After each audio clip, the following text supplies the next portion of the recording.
በዓለም ላይ ከክፋት ሁሉ የሚከፋው ክፋት በገዛ አባት የሚፈጸም ግፍ ነው። ታሪካችን የሚጀምረው ደም በጠማው በጭስ በተከደነ በሰው ልጅ ጭንቅላት በተሞላ አንድ ምስጢራዊ ፋብሪካ ውስጥ ነው። አንቶኒ ዳስ የሀብትና የስልጣን ጥሙ አእምሮውን ያሳወረው ጨካኝ አባት ነው። ዛሬ ምሽት ግን የሚፈልገው ገንዘብ አይደለም፣ የፈለገው መስዋዕት ነው። ጠንቋዮቹ ነግረውታል፣ ንግድህ እንዲሳካ ስልጣንህ እንዲጸና የገዛ ደምህን መገበር አለብህ አሉት።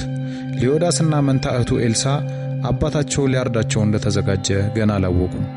በፋብሪካው መሃል የቆመው ያ አስፈሪ የጥንቆላ ሥርዓት ለበዓል የተዘጋጀ ሳይሆን የእነርሱ ሕይወት ለመቅጠፍ የተሰናደ ነው።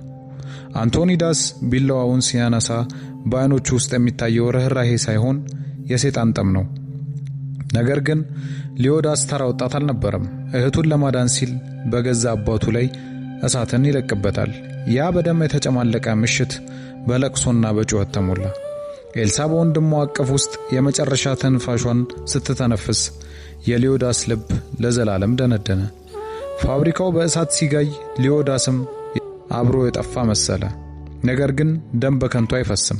ከ20 ዓመት በኋላ ይህ ሚስጥር ተቀብሮ ባለበት ተራራ ላይ አንድ ሰው ብቅ ይላል። ይህ ሰው በእውነት ሰላማዊ ፓርቲባን ነው ወይንስ ያጨካኙ ሊዮዳስ? ዛሬ በውብ ተረክ እውነቱን እናወጣዋለን። ታሪኩ የሚጀምረው ከዓመታት በፊት በዳስ ቤተሰቦች ግዛት ነው። አንቶኒ ዳስ እና ወንድሙ ሃሮልድ ዳስ በትልቅ ፋብሪካ ውስጥ የጥንቆላ ሥርዓት ሲያካሂዱ እናያለን። አንቶኒ ንግዱን እንዲሳካ የገዛ መንታ ልጆቹን ሊዮዳስና ኤልሳን መስዋዕት ማድረግ ይፈልጋል። ሊዮ ግን ይህንን አይቀበልም። እህቱን ኤልሳን ይዞ ሊያመልጥ ሲሞክር አባቱና አጎቱ ይደርሱባቸዋል። እዚህ ጋር ነው ትልቁ ክህደት የሚፈጸመው። እህቱ ኤልሳ በአሰቃቂ ሁኔታ ትገደላለች። ሊዮ በቁጭት ፋብሪካውን አቃጥሎ ሊጠፋ ሞከረ። ነገር ግን አባቱ ደርሶበት በጥይት ይመተዋል። ገድየዋለሁ ብሎም አስቦ ነበረ። ከዓመታት በኋላ በሂማርቻል ተራራዎች ውስጥ ፓርቲባን የተባለ በጣም ደግና አፍቃሪ የቤተሰብ አባት እናያለን። ከሚስቱ ትሪሻ እና ከሁለት ልጆቹ ጋር በሰላም ይኖራል። አንድ ቀን አንዲት አደገኛ አውሬ መንደሩን ስታውክ ፓርቲባን በብልሃት በጀግንነት አውሬዋን ይዛታል። ይህም ዜና በህንድ ቴሌቪዥን በሙሉ ይሰራጫል። ይህ ዜና ደግሞ ከ1000 ኪሎ ሜትሮች ርቆ ለሚገኙት የዳስ ቤተሰቦች ትልቅ ጥርጣሬን ይፈጥርባቸዋል። ምክንያቱም የፓርቲባን ፎቶ በየቲቪው መስኮት ላይ ተሰራጭቶ ነበር። በዚህም ምክንያት ሰላሙ ይናጋል። ከዚህም ቀደም ወንበዴዎች በአንድ ትልቅ ቤት ላይ ድንገተኛ ጥቃትን ይሰነዝራሉ።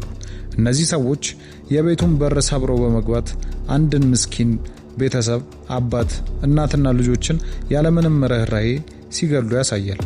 በተመሳሳይ ሁኔታ አንድ ቀን የዱርዮቹ ቡድን የፓርቲባንን ቡና ቤት ሊዘርፉ ይገባሉ። ፓርቲባን በመጀመሪያ ላይ በሰላም እንዲወጡ ይለምናቸዋል። ነገር ግን ወንበዴዎቹ ልጁንና ሰራተኛውን አደጋ ላይ ሲጥሉ ፓርቲባን በውስጡ ያለው እሳት ይለቀዋል።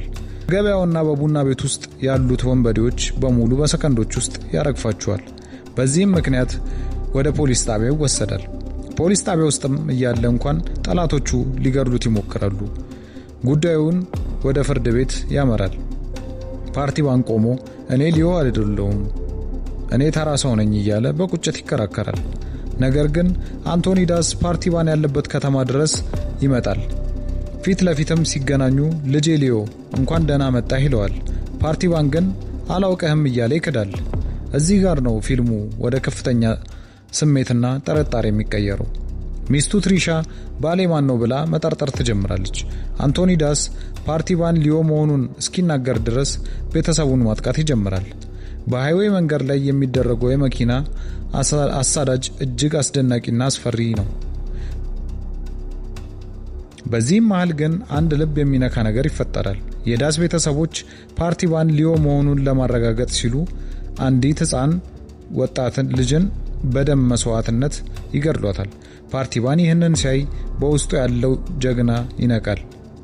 በመጨረሻም ጠላቶቹ የፓርቲባንን ልጅ አግተው ወደ ቀድሞ የዳስ ፋብሪካ ይወስዱታል። ፓርቲባን ልጁን ለማዳን ብቻውን ወደ ፋብሪካውም ይገባል። እዚያም በመቶዎች የሚቆጠሩ ወታደሮች ይጠብቁታል። ፓርቲባን እያንዳንዱን ክፍል ሰብሮ ሲገባም የምናየው አክሽን ታይቶ የማይታወቅ ነው። በመጨረሻም ፓርቲባን በአባቱ ፊት ቆሞ አዎ እኔ ሊዮዳስ ነኝ ብሎ እውነቱን ይናገራል። አባቱንና አጎቱን በአሰቃቂ ሁኔታም ይበቀላቸዋል። ፋብሪካውን በእሳት አቃጥሎ ይወጣል። ሊዮ ጠላቶቹን በሙሉ አጥፍቶ ወደ ቤቱም ይመለሳል። ሚስቱ ማነህ ብላ ስትጠይቀው እሱ ግን እኔ አንቺው ፓርቲባን ነኝ ይላታል። ያለፈውን ታሪክ ጥሎ አዲስ ሰው ሆኖ ለመኖርም ይወስናል። ውድ የውብ ተረክ ቤተሰቦች ዛሬ ያየነው ፊልም ይህንን ይመስላል። ሰብስክራይብ ማድረጋችሁን እንዳትረሱ። በቀጣይ ቪዲዮ እስከምንገናኝ መልካም ጊዜ